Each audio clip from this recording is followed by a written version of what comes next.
Normandy, 7th of June 1944, 0640, south of St. Lô.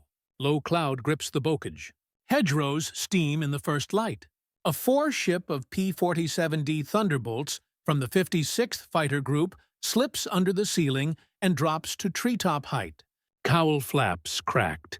The R-2800s rumble, shaking farmhouse windows. The leader toggles a pair of 5-inch HVARs at a stone bridge marked on a dawn reconnaissance sketch. The rockets streak flat and white, burst, and turn the span into a spray of rock and timber. Trucks scatter onto farm lanes. 8 50-cal guns per wing open in long, deliberate strings, hoses of orange that walk along radiator grills and cab doors, then rake the verge where infantry had tried to hide. Flak snaps from a hedgerow corner. One Thunderbolt takes hits, skin panels peeling, oil misting the windscreen. The pilot stays low, jinks once, and climbs through the cloud on raw horsepower, the altimeter spinning like a clock gone mad. The others roll in again, rockets, guns, and a final bomb, until the road is choked and silent. On D+1, the breakout has not begun. But mobility, the currency of every German counterattack, just lost its bank. The Thunderbolt's reputation started long before Normandy. It began on a drafting table at Republic Aviation, when engineers decided the only way to meet the Army's 1940 demand for a high-altitude interceptor was to wrap a fighter around an engine and a turbo the size of a small car. The result, the XP-47B flew for the first time on 6th of May 1941 out of Farmingdale, Long Island. It weighed almost twice as much as the light European fighters then in fashion, but it carried a Pratt ND-200, Whitney R-2800 rated at 2,000 plus HP and a General Electric exhaust-driven turbo supercharger that kept power at 25,000–30,000 feet where bombers would fly. 2 anchors fixed the origin. First flight, 6 gears, 16 May 1941, 1941. R-2800 plus GE turbo as the core of the design. Cause, effect. Choose mass and a turbo system. Gain altitude performance and structural margin few rivals could match. The airframe looked brutish because it was built for margins. A thick wing for fuel and guns, deep spars for dives, and acreage for cooling ducts that snaked from the belly intake to intercoolers and back to the turbo in the aft fuselage. Where inline engines could lose a coolant line to a single rifle burst, the air-cooled R-2800 could keep running with holes in its baffles. Designers added armor plate, self-sealing tanks, and room for 8 50-cal M2 Browning guns, 4 per wing, with a typical combat load of 300–425 rounds per gun. On paper that looked like overkill. Over the continent, it would read as survivability. Cause, effect, weight invested up front in cooling, armor, and structure. A fighter that could take flak, dive out of trouble, and still come back to fly tomorrow. When Thunderbolts reached England in spring 1943, they entered a fight the 8th Air Force had to win. Keep daylight bombers alive while crippling the Luftwaffe at home. Early P-47CD models posted top speeds around 425–433 km at altitude, with the turbo on song and climbed respectably. But their combat radius was limited before drop tanks became routine. That meant the first escort profiles, nicknamed after RAF patterns like ramrods and rodeos, often guarded bombers to the rear and then turned back, leaving the deepest targets uncovered. 2 anchors mark the constraint and the fix. Standardization of 75 and 108-gallon external tanks in mid-1943, and the adoption of ferry and combat procedures that pushed radius steadily outward that summer. Cause, effect, early range limits. Thunderbolts win the airspace they can reach. Tanks and procedures extend that reach month by month. Within those bounds, the Jug found its voice. In spring-summer 1943, Groups like the 56th Fighter Group, Zemke's Wolf Pack, began to work out tactics that exploited high-altitude dive speed and roll authority. Enter above the German formations, slash once, and use a steep, nearly 500 mm indicated dive to exit before a Bf-109G or Fu-190A could claw back energy. Pilots learned that at 25–30,000 feet, the turbo kept horsepower when supercharged inlines began to fade.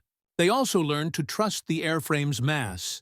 If a fight descended into the thick air below 15,000 feet, a Thunderbolt could still pick a vertical lane, light the R-2800, and trade altitude for an escape window that stayed open longer than a lighter fighter's. Cause. Effect. Turbocharged altitude power, plus exceptional dive limits, tactics that punished the interceptors defending the Ruhr and the Dutch coast. Numbers followed tactics. Through late 1943, even as the 8th Air Force absorbed painful bomber losses on deep raids, Thunderbolt groups raised their victory tallies over the western approaches and the industrial belt they could reach. The 56th FG, which would remain on P-47s through the war, built a record that later stood as the top-scoring USF fighter group in the ETO, a headline that makes sense once you remember where most daily air battles actually occurred. Within the belt, Thunderbolts could reach every day, not just on the longest shuttles. Two anchors that mapped the reality. Spring-summer 1943, escort radius into the Ruhr. Autumn 1943, Thunderbolt groups carrying routine 108-gal paper tanks to push farther east. Cause-effect. Daily presence in the most heavily trafficked airspace. Steady Luftwaffe attrition where it hurt most. As 1943 turned to 1944, the strategic picture shifted. The P-51 Mustang, with its own Merlin engine and superb range, took over the deepest escort lanes to Berlin and beyond. This did not displace the Thunderbolt. It freed it.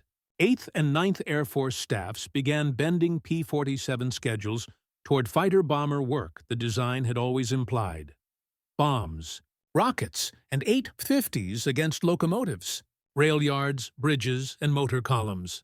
The same armor and wing that looked heavy in a turning fight proved ideal for dropping 2,500 lb or 2B-1000 LB bombs and firing 5-inch HVARs from rough forward strips.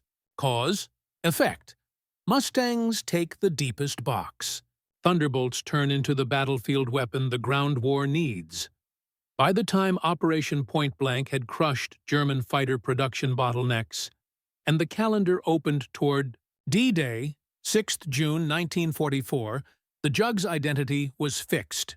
It was the airplane you could send every morning from newly built A-series airfields in Normandy and the Low Countries, carrying bombs at first light and rockets by noon, then strafing back through the transport net that kept divisions moving. It still fought in the air. Aces like Robert S. Johnson and Francis Gabby Gabreski proved that, but the center of gravity was shifting to interdiction and close air support.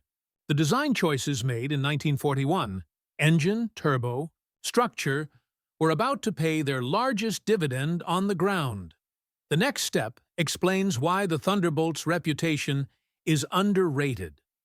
In the public imagination, deep escort duels wrote the legend. In the ledgers that moved armies, the Jug's daily destruction of mobility wrote the victory. That story begins as the invasion beaches open and the airfields move to France. By early 1944, the Thunderbolt's technical fix for range had become routine. Stations in England stocked 75- and 108-gallon external tanks. Maintenance lines practiced 10-minute tank swaps. Ferry procedures and climb profiles squeezed extra minutes from the R-2800's fuel curve. On paper, the P-47 still could not reliably go the deepest Berlin shuttles. P-51s took that box. But the Jug could now ride with bomber streams well into Western Germany and, more importantly, pivot to the mission its structure loved: fighter-bomber work from forward strips. Two anchors, standardized 75 108-gal tanks across mid-1943, early 1944. P-51s assumed deepest escort lanes in early 1944. Cause, effect. Mustangs take Berlin. Thunderbolts are freed to smash the battlefield. The USAAF reorganized to exploit this. The 9th Air Force, moved to Britain in October 1943, became the Ground Army's dedicated hammer. Within it, Tactical Air Command, IXTEC, supported 1st U.S. Army. NIBINTEC supported 3rd U.S. Army, and later 89 Tech, tied to 9th U.S. Army. These headquarters married P-47 groups, 362nd, 365th Hell Hawks, 366th, 373rd, 404th, 405th, and others, to engineer units building A-series advanced landing grounds across Normandy and the Low Countries. 2 anchors, 9th AF in the UK by Oct. 1943. A-field construction begins June 1944, immediately after the landings. Cause, effect, dedicated TACs, plus P-47 groups, plus forward strips, such as sortie rates the enemy could not match. D-Day, 6th June 1944, proved the model. Allied air forces flew well over 11,000 sorties that day. P-47s escorted, then patrolled the beachhead and inland road nets with bombs and 850s. The Jug's air-cooled resilience mattered in the salt spray, low-altitude regime. A flak-hit P-47 could often limp to an English strip on one mag, patched and ready again within a shift. In the first 72 hours ashore, engineers opened the initial A-fields in Normandy. By mid-June, P-47 squadrons were operating from the continent, cutting turnaround times and doubling time on station. 2 anchors, 6th of June 1944 sortie surge. First ALGs operational within days of the landings. Cause, effect. Proximity multiplies presence, more cycles per day, faster CES. Then came the breakout. Operation Cobra, 25-31 July 1944, opened with heavy bomber strikes west of St. Lo, followed by P-47 waves tasked to smash road junctions, bridges, columns, and flak. Groups like the 362nd and 365th logged multiple sorties per pilot per day, dropping $2,500 or $1,000 fighter reloads and strafing back through the bocage. Results were visible on maps. German Panzer Lehr found movement suicidal by day. Refugee-clogged roads became kill lanes. Friendly fire incidents on 24-25. July, grim lessons from dust and mis-ID, tightened air-ground control procedures overnight. Clearer panel codes, stricter bomb release lines, more FAC training. 2 anchors, Cobra dates 25-30 Sutterfront July. St. Lo breakout begins late July 1944. Cause effect. Concentrated air interdiction plus corrected CAS procedures. Ground mobility collapse and a clean lane for 3rd Army to run. By August, the Falaise Pocket, 1221 Aug. 1944, formed under constant air attack. P-47s shredded bridges at Argentan and Vimoutier, then worked the pocket's exits, trucks, horse teams, fuel bowsers, until wreckage itself blocked escape. 9th Air Force tallies for late August list hundreds of vehicles destroyed or disabled per day across all fighter-bomber types. Wherever the columns compressed, the Jug's 850s became a precision scythe. 2 anchors, 1221 Aug pocket closure. Daily interdiction claims measured in hundreds of vehicles across TACs. Cause, effect. Interdiction at the choke points, trapped formations, and mass surrenders. The next test was airborne. Operation Market Garden, 17-25 September 1944. Weather mauled the schedule, but when ceilings lifted, P-47s hammered flak belts, rail bridges, and road columns threatening the corridor from Eindhoven to Arnhem. Here, the Jug's rugged gear and big tires mattered on muddy forward strips in Belgium and southern Holland. Sortie generation stayed high, even as autumn rains turned PSP to soup. 2 anchors, 17 to 25, sept operation window. Forward Jug units flying from newly captured A-fields near the corridor. Cause, effect. Survivable airplane plus rough field ops, sustained tactical pressure despite weather. As 1944 slid toward winter, the P-47's weapons set broadened. The earlier M8 4.5-inch rockets in M10 triple tubes were common by mid-1944. By late 1944, early 1945, many ETO units had integrated the 5-inch HVAR for cleaner ballistics and harder hits on armor and bridges. Through it all, the default remained brutally reliable. Bombs plus 8.50s. In rail-cut campaigns, transportation plan continuations, and bridge denial along the Roer and Rhine, Jugs put iron on pylons and then strafed repair crews trying to restore spans. 2 anchors, M8 rockets in service mid-1944, VARs fielded by late 1944, early 1945 in many groups. Cause, effect. Heavier, straighter rockets, plus standard bomb racks, fewer sorties per target to achieve collapse. The Battle of the Bulge, 16 Dec 1944-25, John 1945, made the case again under the worst skies. For the first days, weather grounded much of tactical air. When it broke 23-24 December, P-47 groups flooded the road net. St. Vith, Bastogne approaches, Houffalize, burning fuel trains, ammo trucks, and half-tracks, and mauling columns that had used fog for cover. The big radial shrugged off small arms hits. The wing took dive recoveries others avoided, and the Jug's presence over the Bastogne perimeter became part of the defense's daily rhythm. 2 anchors, weather break 23-24, Dayseat. Bulge campaign concludes 25 Jan 1945. Cause, effect. A platform built to survive bad air and worse flak turns a clear weather window into operational reversal.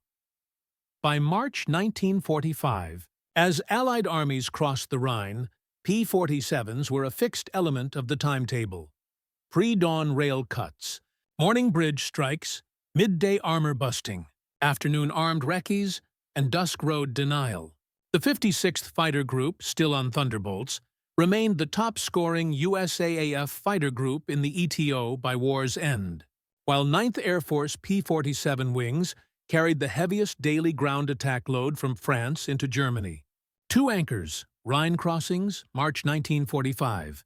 56th FG finishes the war still on P-47s as ETO's leading USAAF fighter group. Cause, effect.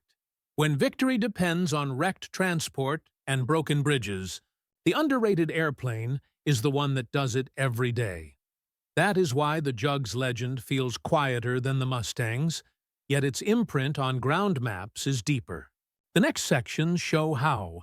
Engine, firepower, survivability. Units and theaters turned. Choices made in 1941 into results obvious by 1944-45. The Thunderbolt's center of gravity was always its Pratt & Whitney R2800 wrapped around a General Electric exhaust-driven turbo supercharger. 2 anchors fixed the edge.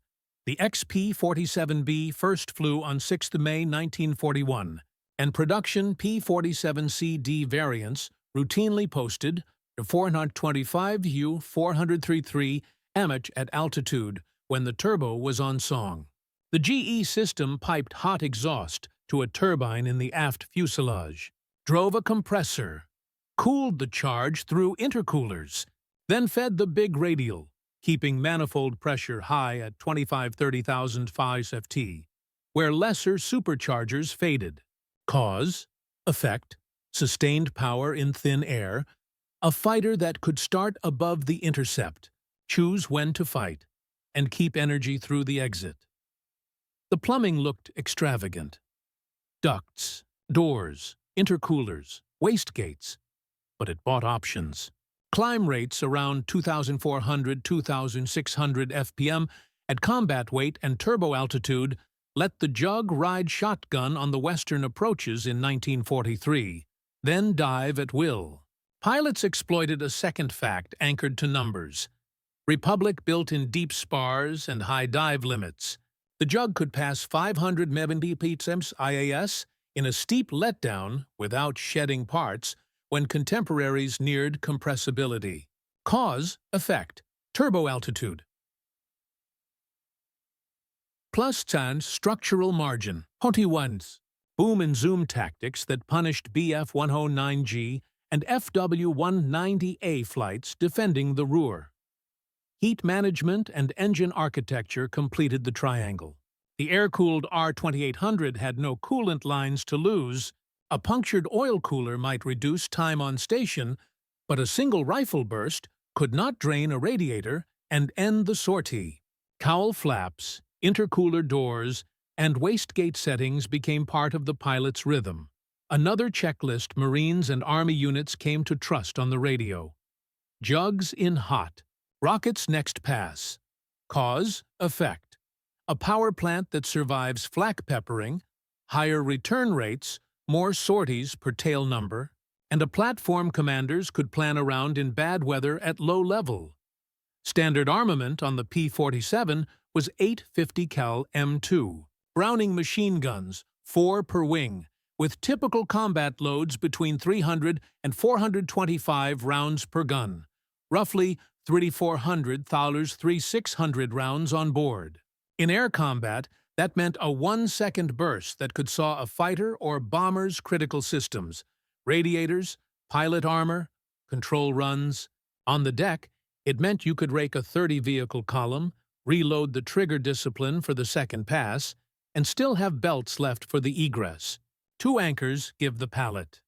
By mid-1944, most ETO P-47 groups routinely carried 2 $500 LB or 2 1,000 Abertader bombs. By late 1944 and early 1945, many had standardized 5-inch HVAR rails after earlier M8 4.5-inch rockets in triple-tube M10 launchers. Cause, effect, heavy organic gun battery, plus modular ordnance. One airplane toggles from escort to interdiction to KS without re-engineering the airframe. The ordnance table wasn't theoretical. It was written into operations.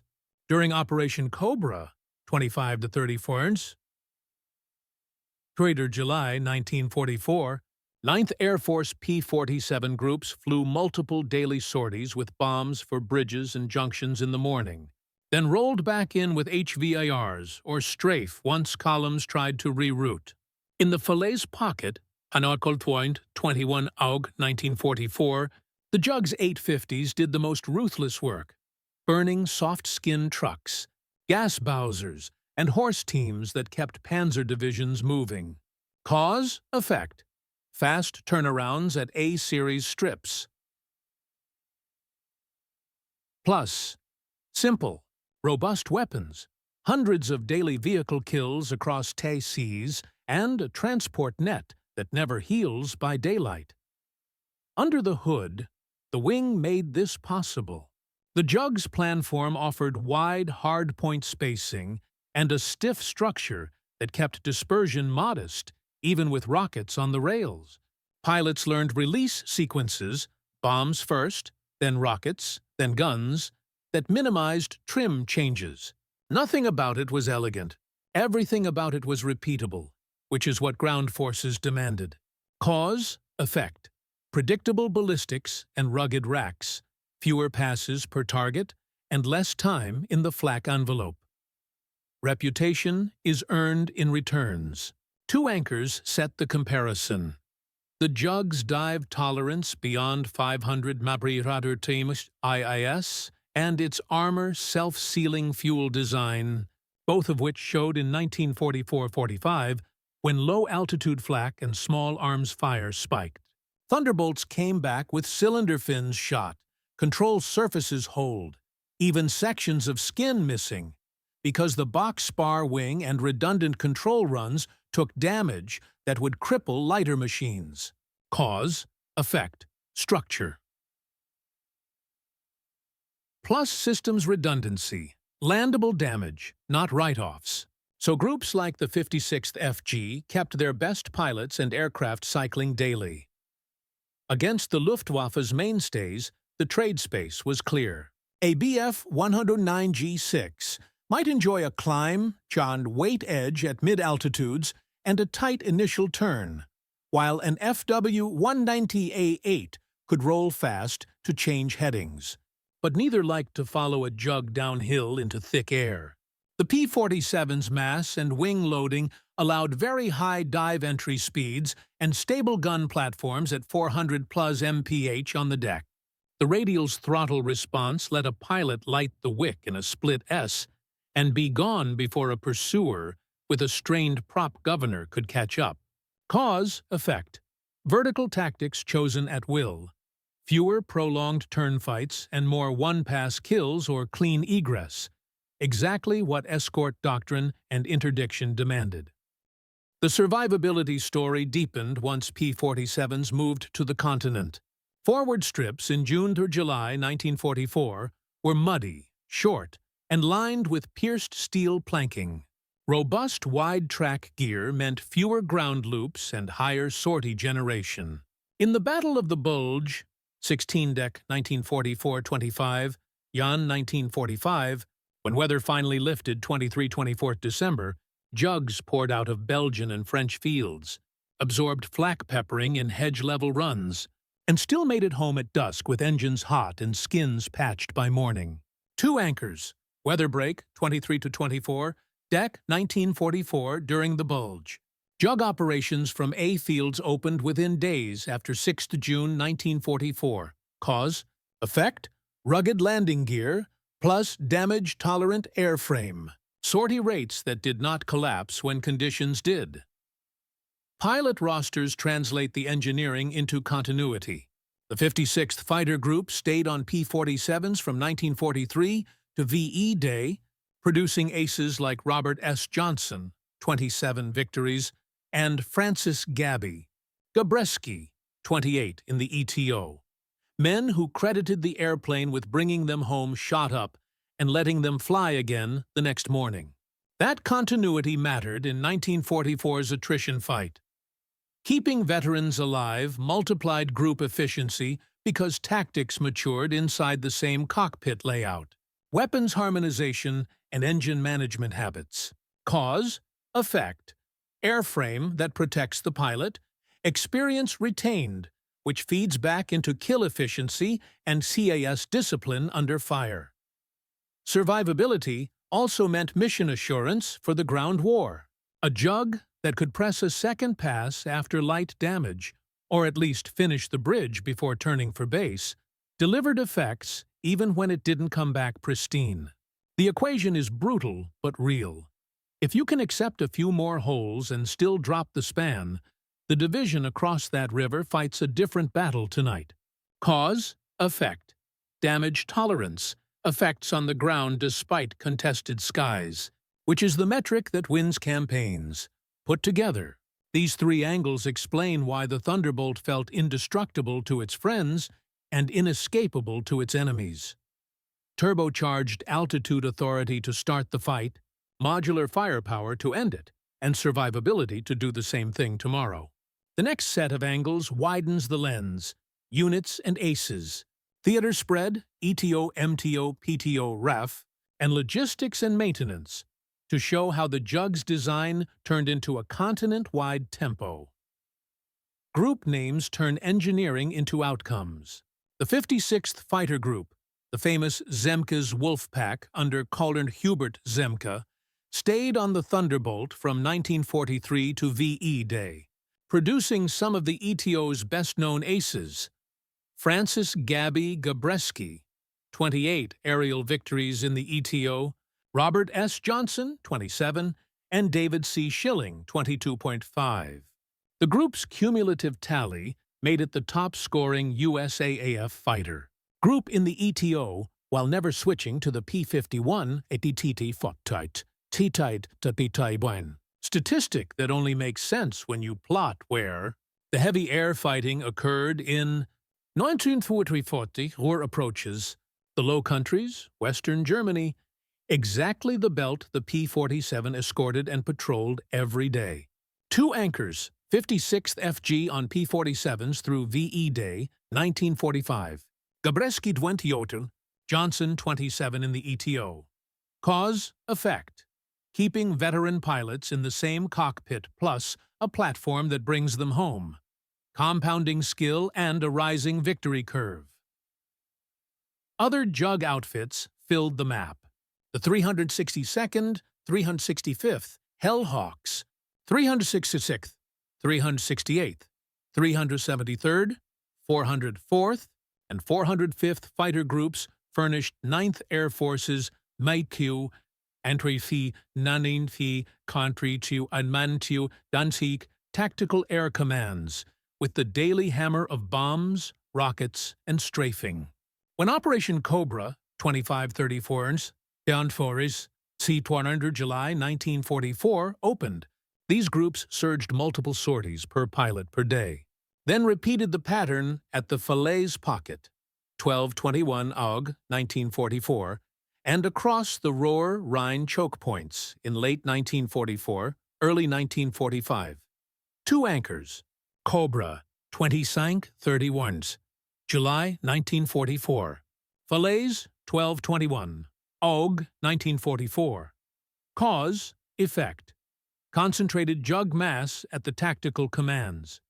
Road nets and bridges that never healed by daylight. Mediterranean Theater, MTO. P-47s entered combat over the Mediterranean in 1943, flying with groups such as the 57th and 79th Fighter Groups in Tunisia, Sicily, Italy. By 1944, Thunderbolts were strafing marshalling yards on the Italian peninsula, patrolling the Gothic Line, and interdicting the Po Valley. When the 15th Air Force pushed deep bomber missions from Italy, JUG units guarded the nearer belts and pounded rail spurs feeding Austria and northern Italy.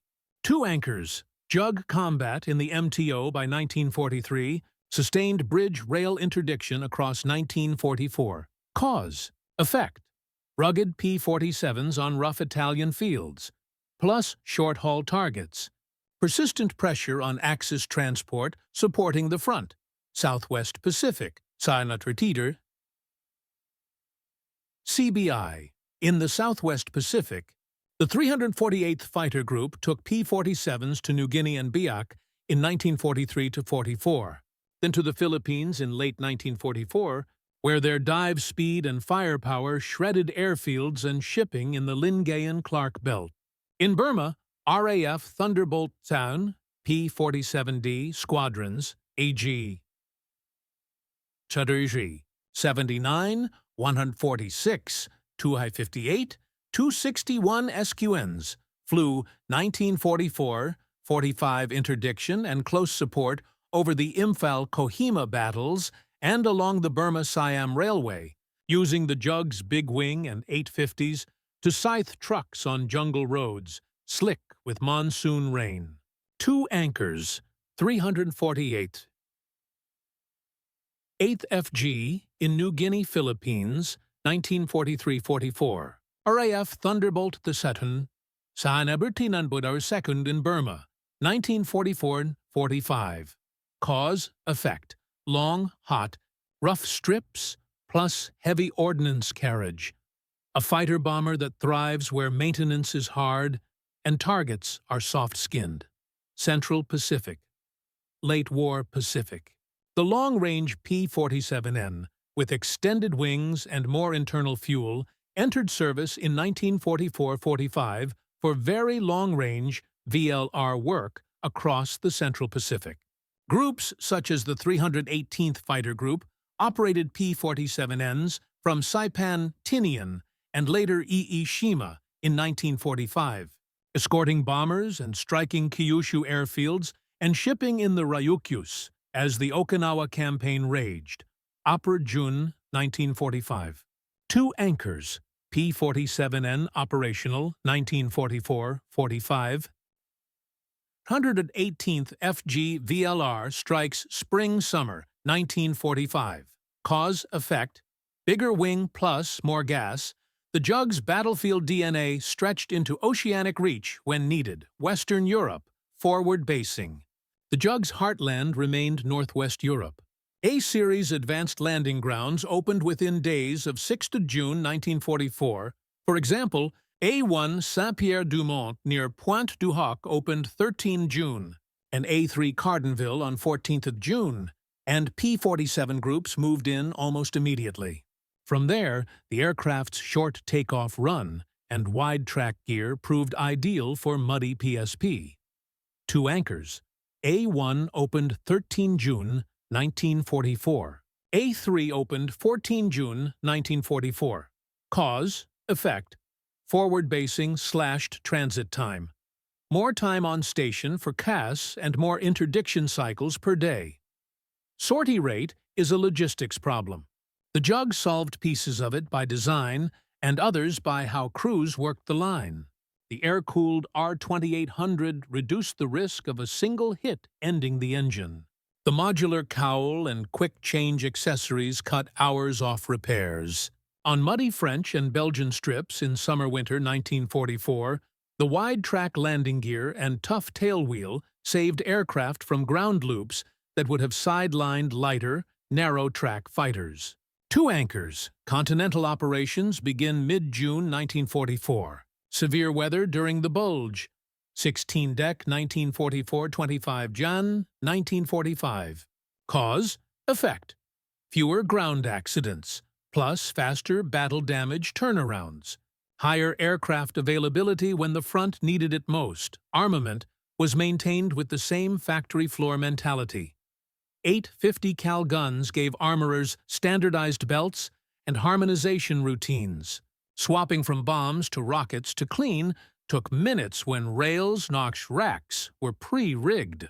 At A fields across Normandy, the Low Countries, and Germany, P-47 groups habitually generated 2 to 3 combat sorties per pilot on clear days during July-August 1944, then repeated the pattern whenever weather permitted through spring 1945. 2 anchors. High tempo, July-Aug 1944 after ALGs opened. Renewed high-tempo Mar-Oper 1945 in the Rhine push. Cause, effect, standardized weapons, plus robust racks, plus short hops.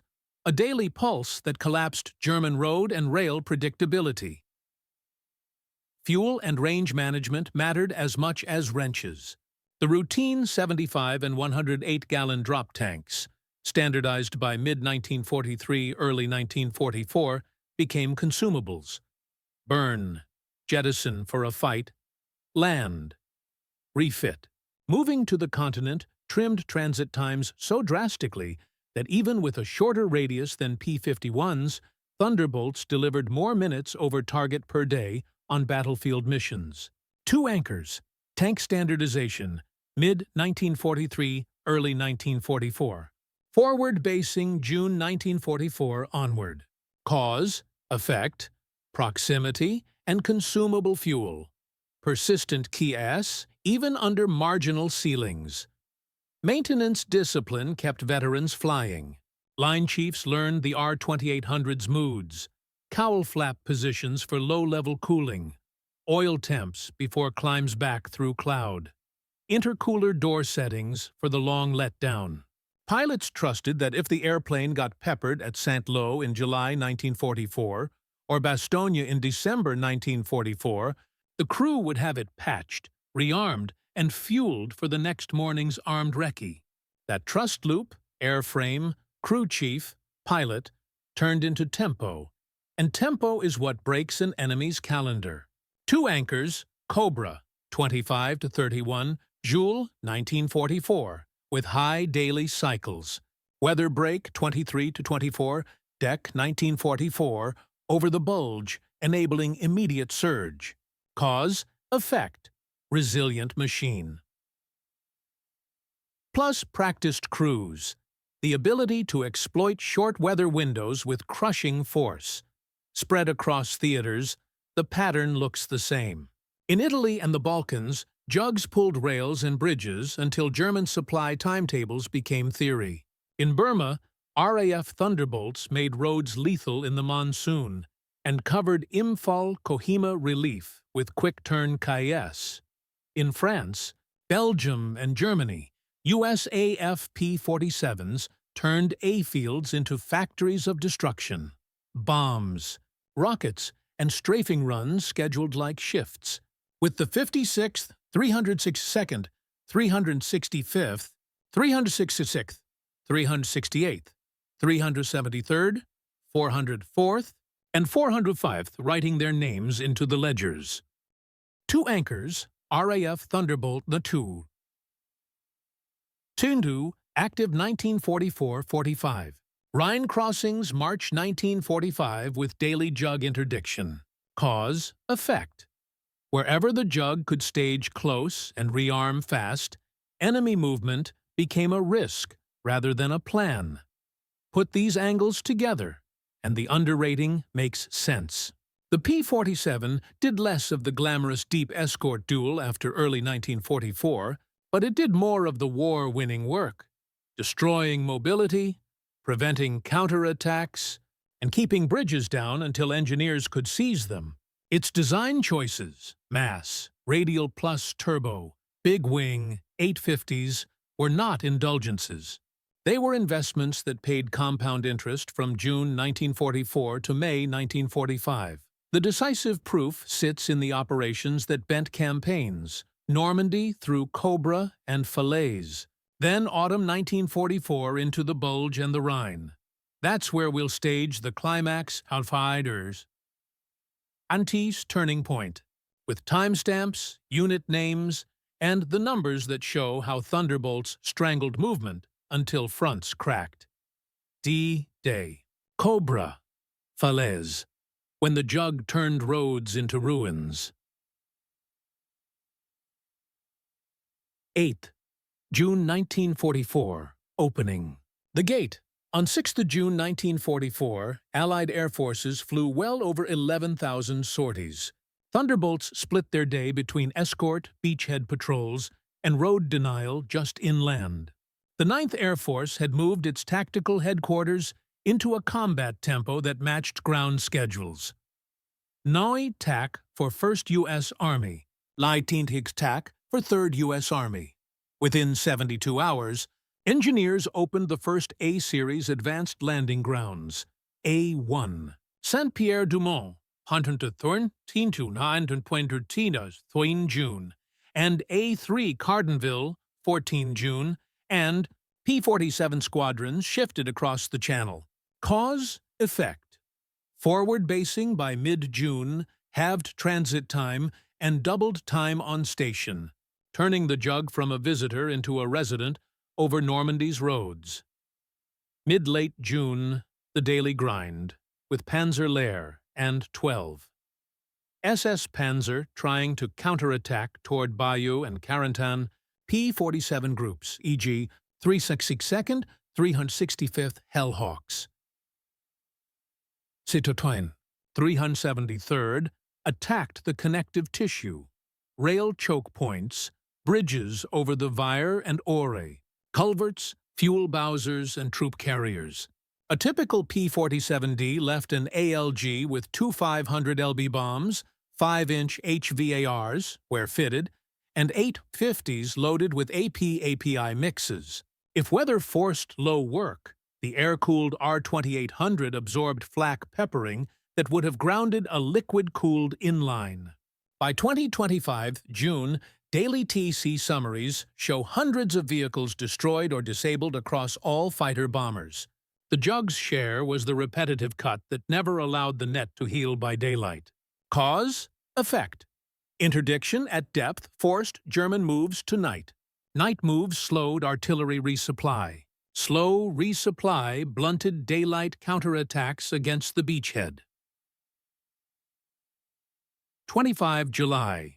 The hammer falls, Operation Cobra. The breakout plan west of St. Lo hinged on obliterating road junctions and shattering local reserves. Heavy bombers opened 24-25 July. Then the fighter bombers went to work.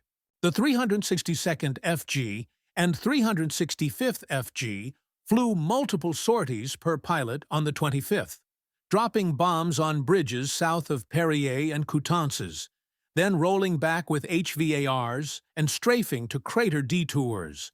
Air-ground fratricide in the opening hours, caused by dust, smoke drift, and mis-ID, triggered immediate procedural fixes. Ground panels recoded, bomb release lines enforced, air request nets tightened with FACs at regimental and divisional CPs. 2 anchors, Cobra dates 25-31 July 1944. St. Lo breakout begins late July. Cause, effect. Concentrated air on choke points. Plus corrected KS discipline. A lane for 7 Corps to burst through, while German divisions tried to move on roads the jugs kept burning. Late July, the road south collapses. Once the hedgerow belt cracked, the jugs' speed plus firepower made the difference between a retreat and a rout. Panzer Lehr, already mauled by artillery, now tried to displace south under constant air stabs. P-47s from Eichstätt turned every daylight column into a string of fires.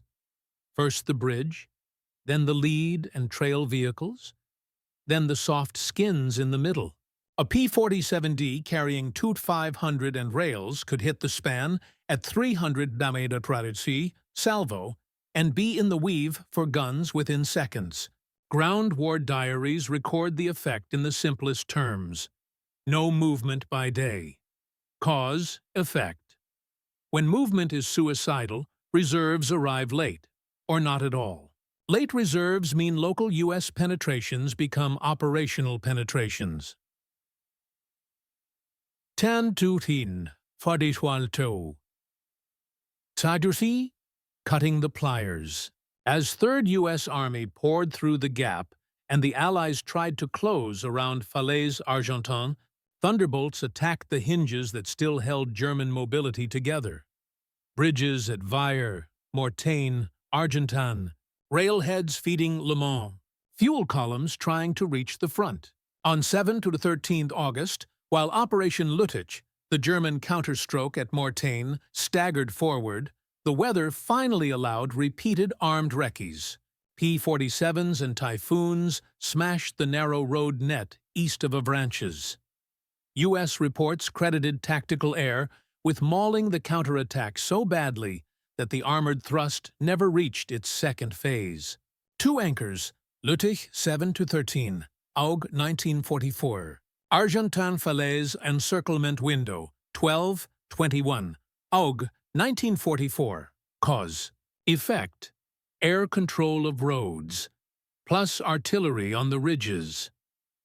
A counterattack that bleeds out before it can bend a corpse boundary. 21, August, the Falaise pocket. The pocket is where the jug's underrated label falls apart.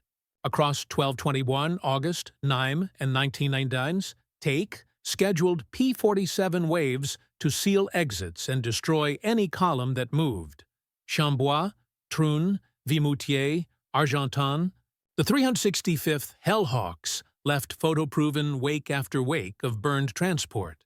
The 362nd marked bridges for bombers and then strafed repair crews. The 373rd worked Seine approaches to block eastward flight.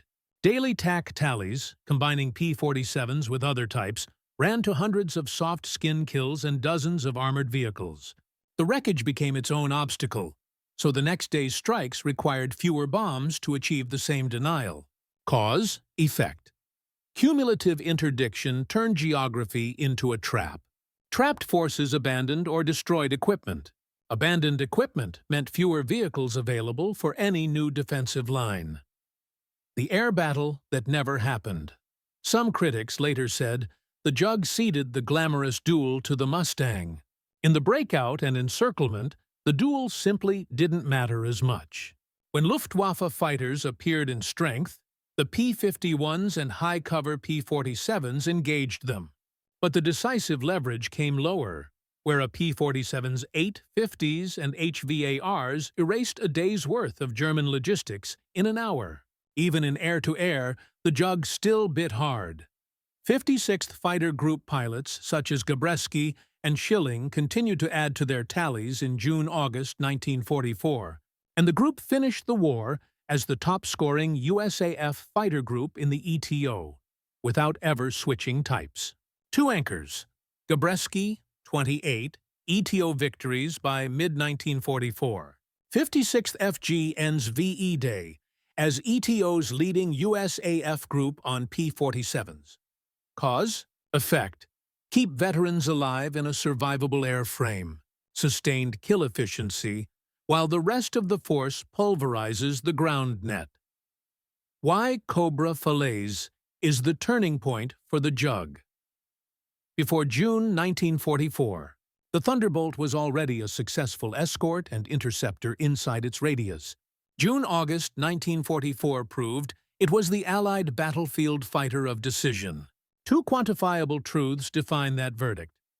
Forward basing, ALGs opened 13-14 June 1944. By late July, multiple jug groups are cycling 2 to 3 sorties per pilot per clear day from the continent. Weapon flexibility. By late 1944, HVARs supplement bombs and give cleaner ballistics. Throughout July-August, the standard load, 2,500-plus guns, suffices to keep bridges down and convoys dead even without rockets. Cause? Effect.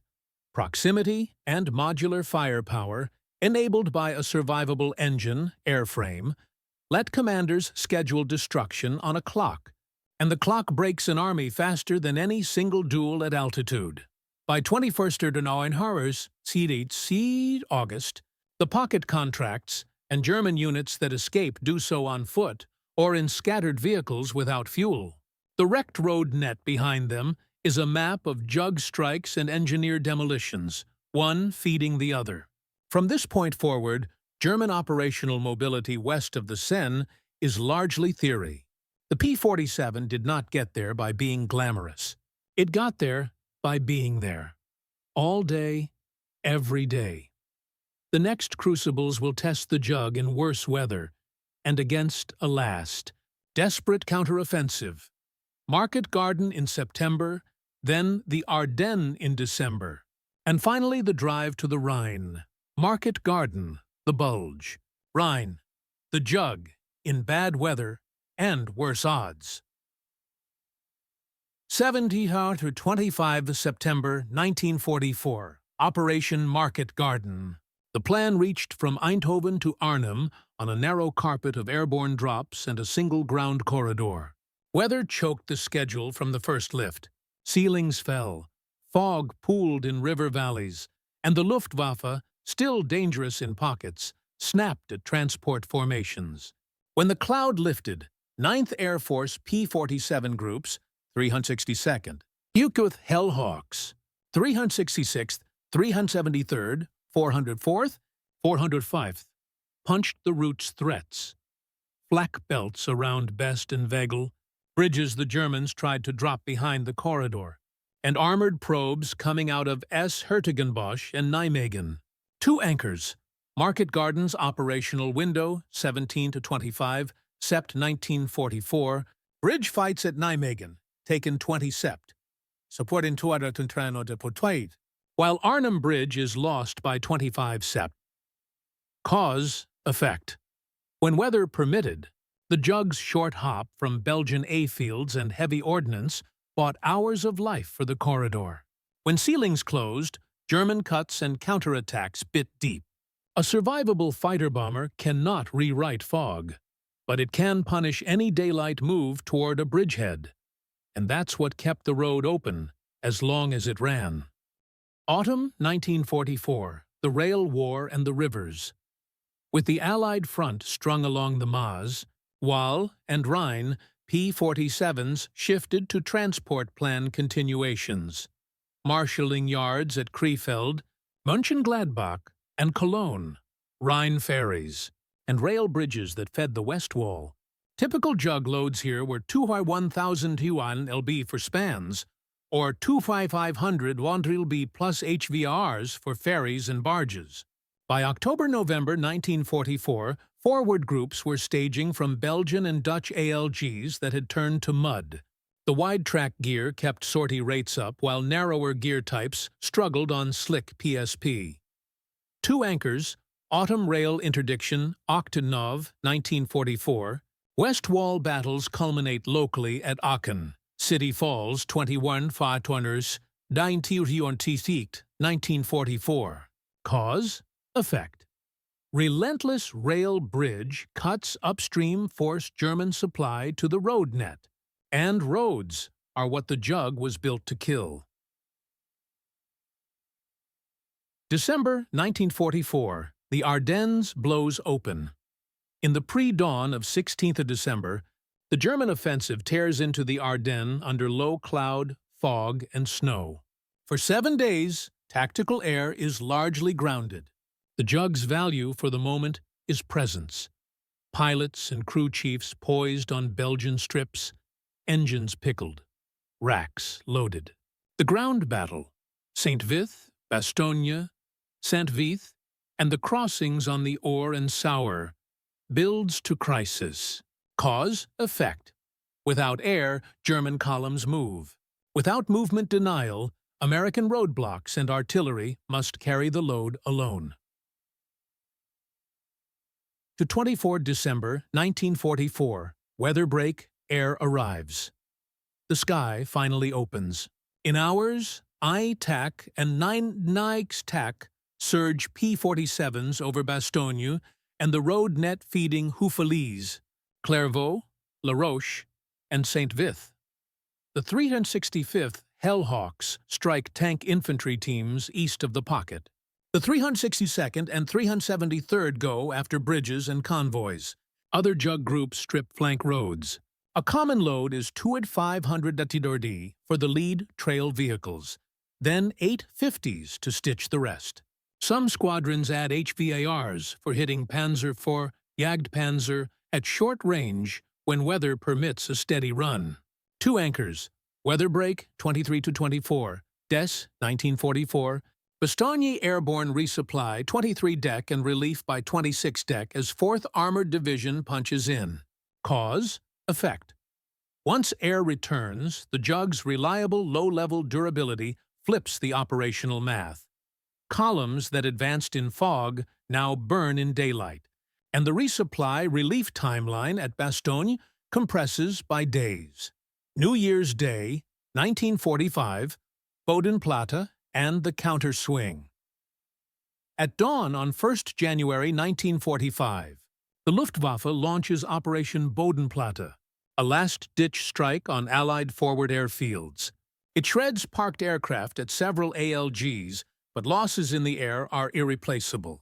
Jug units scrambled where they could. Others launched within hours to reassert road and rail denial. The destruction of aircraft on the ground stings. Yet within 24-48 hours, sortie counts rebound. The maintenance crews have spare guns, racks and engines, and jug structures accept battle repair with sheet patches and new control surfaces. Two anchors, Bodenplatte 1 Jan 1945, Allied tactical air sortie recovery within days. Cause? Effect. An attack meant to cripple forward air instead produces attrition the Luftwaffe cannot recover from, while the jug's repair-friendly design puts fighters back on the schedule by the next weather window. January 1945.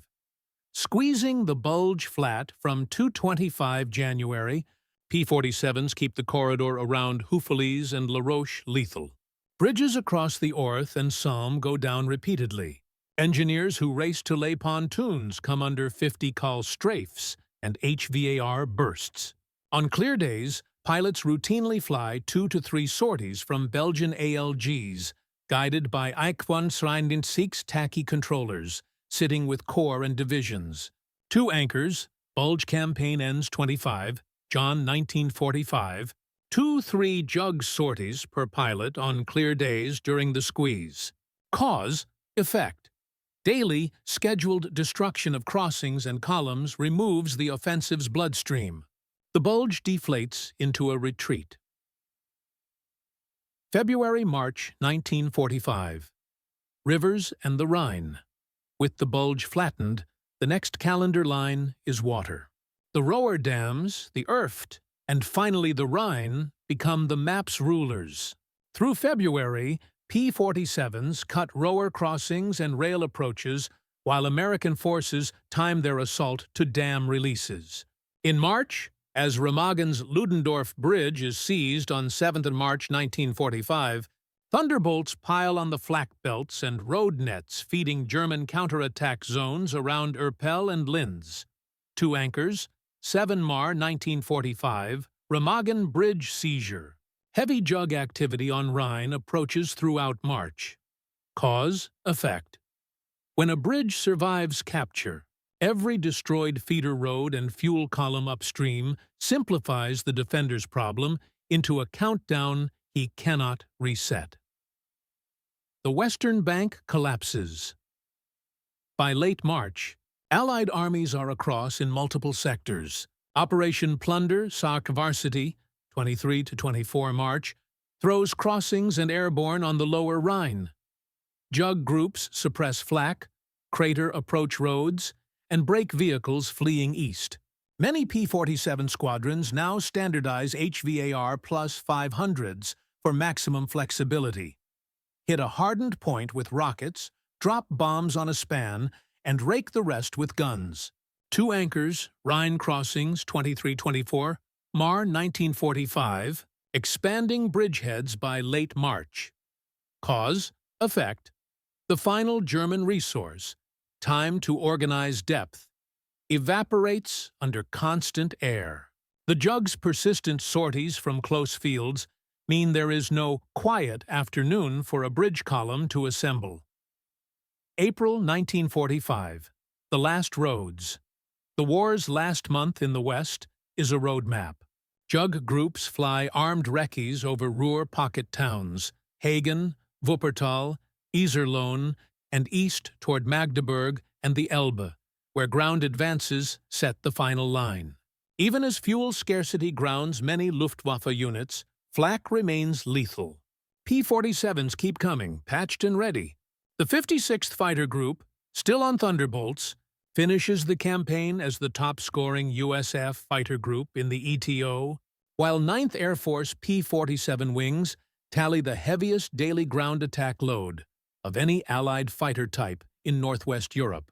2 anchors. Ruhr encirclement completes April 1945. 56th FG ends VE Day, atop ETO USF scores on P-47s. Cause, effect, an airplane designed to accept punishment. Becomes the one commanders use every hour of the last month, because it will be on station when the map opens.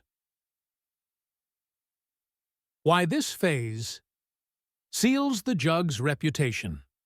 Market Garden proved the jug could sustain a corridor when weather allowed. The bulge proved it could reverse an offensive in 48 hours of clear skies. The Rhine proved it could simplify an impossible river problem into a traffic problem, and then solve that traffic problem with bombs, rockets, and guns. 3 quantifiable truths close the case. Weather windows exploited. The surge, 23–24 Dec 1944, altered the Ardennes timeline within days. Forward basing, ALGs opened 13–14 June 1944, and multiplied through Belgium, Holland, keeping sortie cycles high even on mud. Unit continuity. Groups like the 56th FG kept veteran pilots alive in the same airframe, compounding skill and effect through 1944–45. Cause, effect. When an airframe guarantees presence after damage, crews guarantee tempo. Tempo breaks campaigns. From here, only arithmetic and memory remain.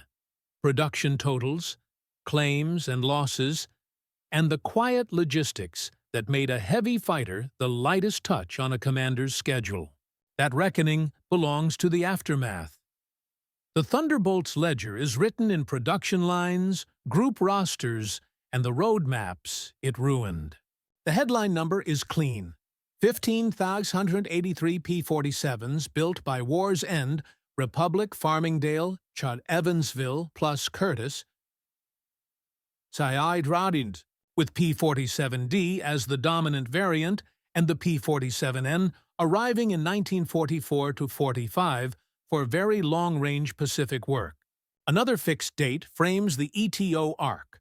VE Day, 8th May 1945, the day the daily P-47 timetable finally stopped. Cause, effect, mass production plus variant maturity. A fighter that could be everywhere the Allied ground war needed it from June 1944 until May 1945. Totals in the European theater show why the jug mattered beyond headlines. By summer 1944, the 9th Air Force's tactical commands, NIC-TAC, 19-TAC, later 19-TAC, were largely P-47 fighter-bomber engines, flying multiple sorties per pilot on clear days from newly opened A fields, A-1 on 13th June, A-3 on 14th June 1944, through Cobra, 25 to 31st July 1944, and the Falaise Pocket, 12-21 Aug 1944.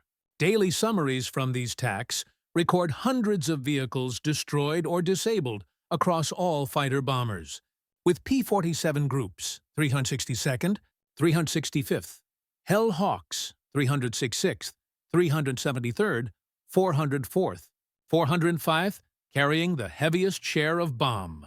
Wansitwa and Poirn. Tortu Hauner T, 50 cal interdiction. Cause, effect. Forward basing plus short hops. Some more minutes over the road net, which translated directly into fewer German reserves arriving at the right place and time. The escort story remains strong where the jug could reach. In the 8th Air Force Belt, Ruhr approaches, Western Germany, the P-47 remained a lethal high-altitude hunter even after early 1944, when P-51s took the deepest shuttles. The 56th Fighter Group, on Thunderbolts from 1943 through VE Day, finished as the top-scoring USAAF fighter group in the ETO, producing aces like Francis Gabby Gabreski, 28 ETO victories, and Robert S. Johnson, 27.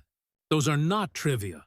They quantify continuity, cause, effect, survivability that brings veterans home, compounding skill, a victory curve that rises through 1943, 44, and still adds tallies in 1945.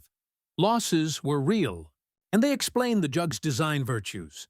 Low-level work in July-August 1944, and again in December 1944, January 1945. The bulge.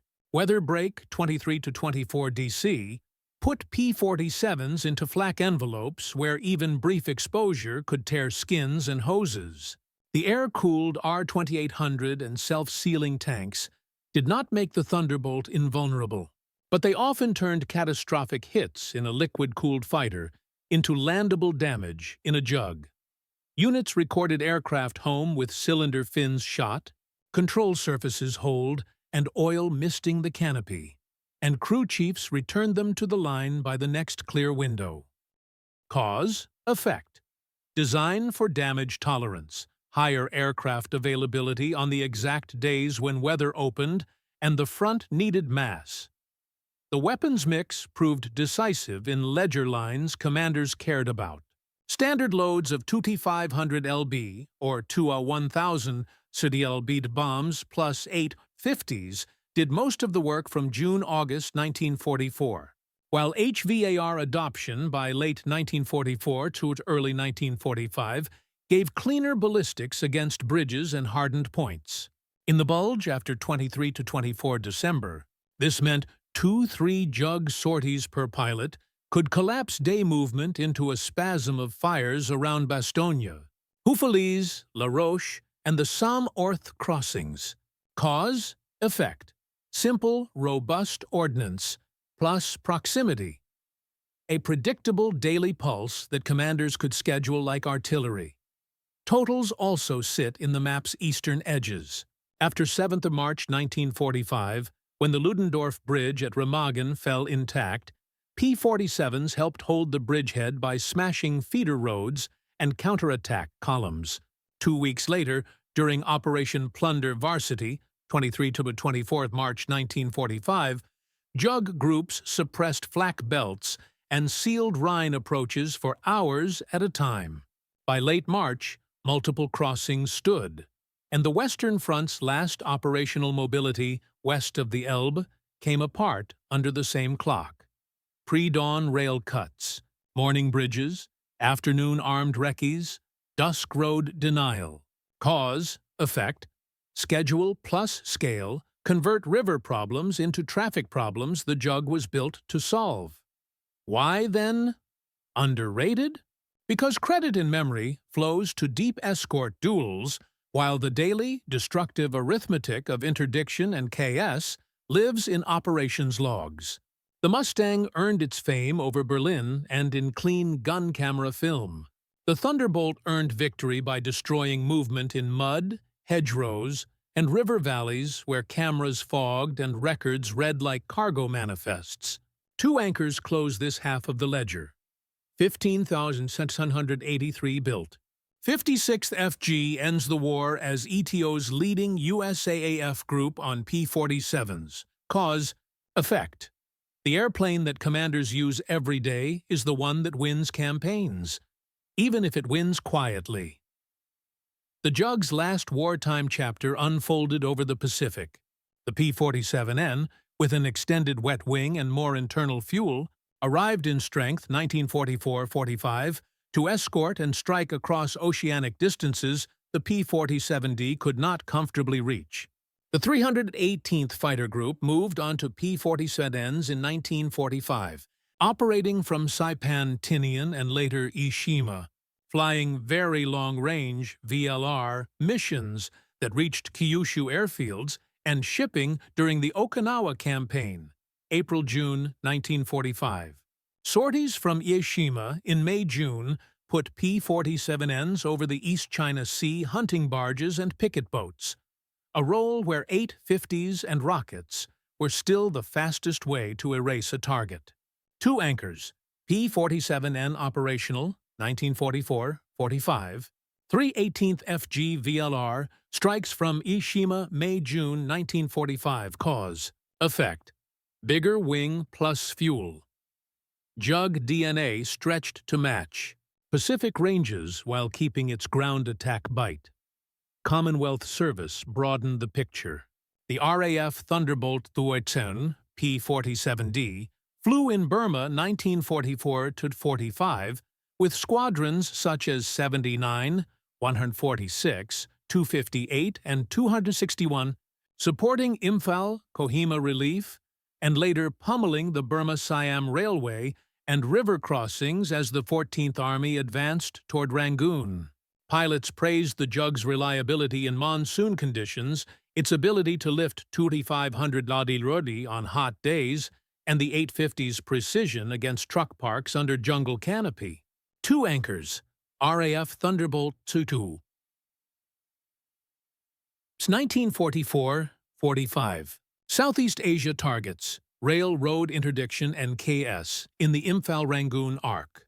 Cause, effect, robust airframe plus simple, strong armament. Dependable CS, where weather and maintenance punished less tolerant types. Post-war, the Thunderbolt did not vanish. It migrated to the Air National Guard across multiple states, where P-47Ds, redesignated F-47 after 1948, kept air defense and ground attack skills alive into the early 1950s. The reason is the same as in 1944: cost per flight hour, ruggedness, and pilot confidence. In Latin America and Europe, surplus JUGs flew with Allied air arms for years, a quiet echo of a design whose center was reliability plus firepower. Two anchors, ANG adoption, late 1940s, with F-47 designation. foreign service into early 1950s. Cause, effect. When budgets tighten, the airplane that tolerates rough handling and cheap maintenance stays in the roster. The engineering legacy is clearer with distance. Designers had traded the glamour metric, turn rate at low altitude, for what the Second World War actually demanded in Europe from June 1944 onward: survivability, payload, and time over target. The R2800 Plus GE turbo package looks overbuilt until you plot Cobra, Falaise, the Bulge, and the Rhine, campaigns where low-level flak and small arms fire punished any coolant line and any light wing. The Jug's mass became an asset. More inertia for lethal dive entries, more structure to absorb hits, more hardpoint capacity to swap from bombs to rockets in minutes. 2 anchors, sustained dive entries, 500 metin thi, 500 ES, routine, Turbert 500, 201,000 LB loads in 1944-45. Cause, effect. The design that looked heavy on paper became the daily winner in the missions that broke a continent's road net, memory lags. But ledgers don't. Production total 15,683 is not a rumor. The 56th Fighter Group ending the war as the top-scoring USF ETO group on P-47s is not a quirk. The forward ALGs opened 13 to 14 June 1944 are not footnotes. Each is a rivet in a larger structure, a fighter that turned into an industrial tool for destroying mobility. If the Jug is underrated, it is because it did its work where there were fewer cameras. Through cloud, at treetop height, and often in the hour before dark when the road net was most exposed. By VE Day, 8th May 1945, the Jug had become the weapon Allied Corps commanders expected on the radio when a column appeared or a bridge had to go. And by August 1945, its Pacific sibling, the P-47N, had stretched that promise across open water. The post-war world would invent jets and new ideas about air superiority. But the lesson stamped on 1944-45 remains simple. Survivability you can plan around wins more days than elegance you can't risk when weather turns and the roads fill. This leads naturally to the final shot. A Jug on a muddy forward strip, patched and idling, waiting for the flare from the tower. The mission card says armed recce. The map says 2 bridges and a town with a rail yard. The hour says now. The Thunderbolt's story ends the way most real victories do. Not in a single duel, but in a schedule kept. You can hear it in the warm-up whine of a Pratt & Whitney R2800, in the rattle of 850 cal guns being safetied, and in the clatter of PSP under a wide-track gear at dawn. None of that is glamorous. All of it is decisive. Hold the ledger beside the map. 15 to 183 P-47s built by war's end. Forward A fields opening 13 to 14 June 1944 in Normandy, so sorties doubled within a week. The calendar closing on VE Day, 8th of May 1945, with the 56th Fighter Group, still on Thunderbolts, standing as the top-scoring USAAF fighter group in the ETO. Numbers like those are not decorations. They are proof of a method. Land close, turn fast, hit hard, return, repeat. The Jug's design, the R2800 Plus GE Turbo, the deep spars that tolerated 500 mm IAS dives, the space for 2,500 to 1,000 LB bombs, or 5-inch HVARs, wasn't an aesthetic. It was a contract with the ground war that said, if a road moves, we will stop it today. The contrast that made it underrated is also the key to its importance. P-51s wrote headlines over Berlin. P-47s wrote cancellations on bridges at St. Lo, July 1944. On the pocket exits at Falaise, 12/21, Aug 1944, and on the feeder roads to Bastogne, the hour the weather broke, 23 to 24 December 1944. Cause and effect is visible from altitude. When movement dies by daylight, Reserves arrive late. When reserves arrive late, an enemy's map becomes a list of places he cannot save. The airplane's virtues are human ones in metal. Survivability means a pilot flies again tomorrow. Repeatable weapons mean an armorer turns sorties like a factory shift. Rugged gear means a crew chief can keep the line launching from mud. In that loop, pilot, crew, machine, the jug became not a symbol, but a tool, and tools end wars. So the last frame is simple. A P-47D idles at an ALG, patched skin catching low sun, rockets armed, bombs pinned. The tower's flare climbs, throttles forward, another mission against a bridge that might have mattered, until a heavy fighter, designed for margins and flown by men who trusted them, turned minutes into decision. That is the legacy, not noise, but certainty, delivered on time.